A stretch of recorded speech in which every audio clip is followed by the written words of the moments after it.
Hello, this is Ras Masood here, and today we are going to work on our first aspect of enterprise class application, though a small one, but a basic one, but still a very important one. This is about setting up Git repositories and then hooking it up with our environment, dev environment. So to set up a Git repository, we are going to use Bitbucket. And then we will see how we can hook it up with our dev environment and how we can clone these repositories. For that, I'm going to simply go to bitbucket.org. I will log in with my account, and then I have an existing account. If you don't have an account, feel free to create one. And here you can create just wait a second. Yeah, here you can go to repositories, and then I have few existing repositories, and then you can create a new repository.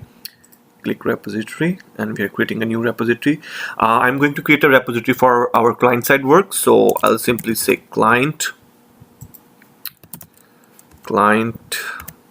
side, and I'm going to create repository.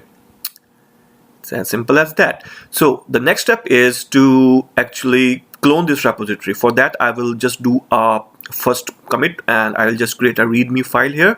This will serve a purpose of just making our repository live, and it's just our first commit, and it's just nothing but a text file, and we will hit commit here, and it's committed.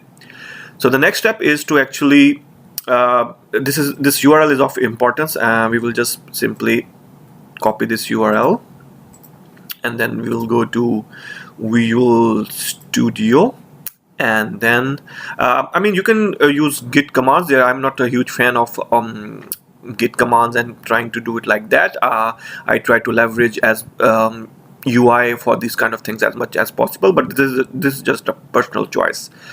So in Visual Studio, I'll go to Team Explorer.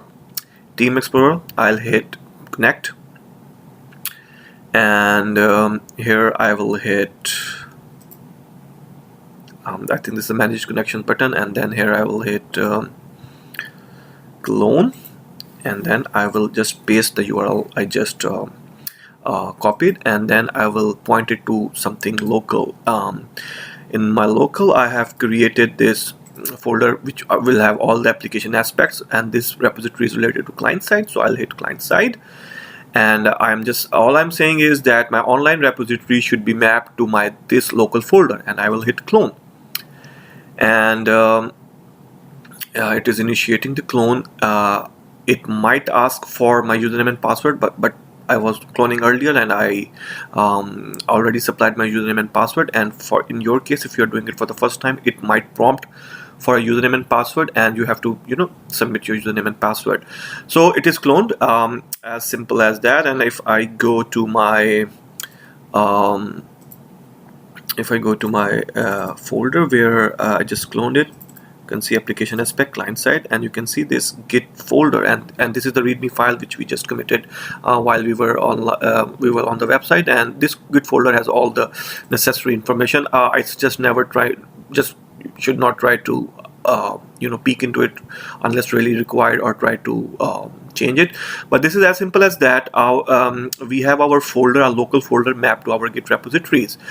In the next video, we are going to see how we will create our basic application client-side application code in our client-side folder, and then how we are going to use the tools, the Visual Studio Code tool we are going to use, and then I'll show you how we are going to commit our first code into our repository. That's pretty much it. Thank you.